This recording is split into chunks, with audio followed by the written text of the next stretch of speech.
When I put on the strange helmet, I accidentally uncovered a shocking secret about the aliens. The blazing sun should have been impossible to look at directly, but with the helmet on, I realized the sunlight posed no threat at all. I told Hopper that the aliens' eyes might be sensitive to sunlight, almost like reptiles, and that the helmets were acting as protective shields for them. Maybe sunlight itself could become our weapon against them. So we put the plan into motion. We moved the destroyer close to the island, using it as both bait and the perfect setup for an ambush. Hopper and I took position ahead of time with Barrett sniper rifles, waiting for the aliens to show up. The next morning, right on schedule, the alien ship appeared. As the first rays of sunlight broke over the horizon and reflected through the ship's observation window, Hopper and I fired without hesitation.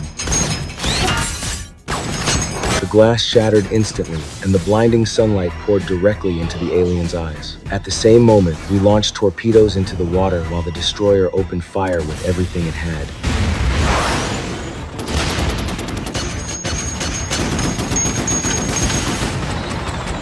By the time the aliens regained their vision, the missiles were already right in front of them.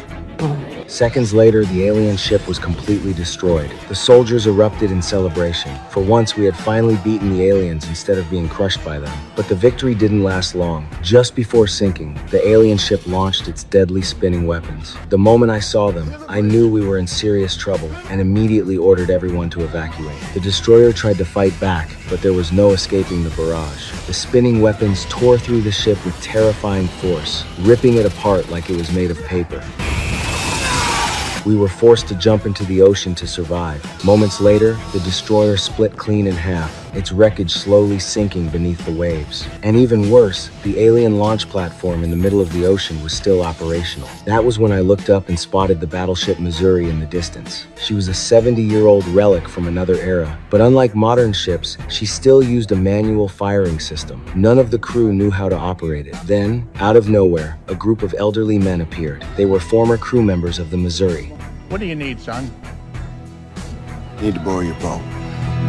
Under the veterans' guidance, the battleship roared back to life. Heavy iron chains crashed into the sea as the long-retired warship prepared for battle once again. We moved toward Oahu, planning to quietly destroy the alien communications platform. But the second we entered firing range, the enemy detected us. An alien warship slowly rose from beneath the ocean surface ahead of us, leaving the crew stunned. Its weapon systems were already charging. Danger was seconds away. I immediately ordered the turrets to turn starboard, confusing everyone on board. Then, I commanded a hard turn to port at full speed. The maneuver was designed to force the alien cannons into a bad firing angle so they couldn't lock onto us properly. The alien ship adjusted course and prepared to fire. I instantly gave the order to drop anchor. Drop it now! Enemy shells were getting closer by the second.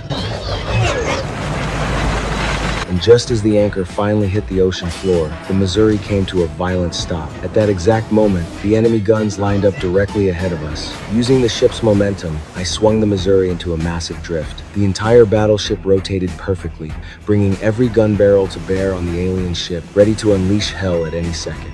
Let's drop some lead on those motherfuckers!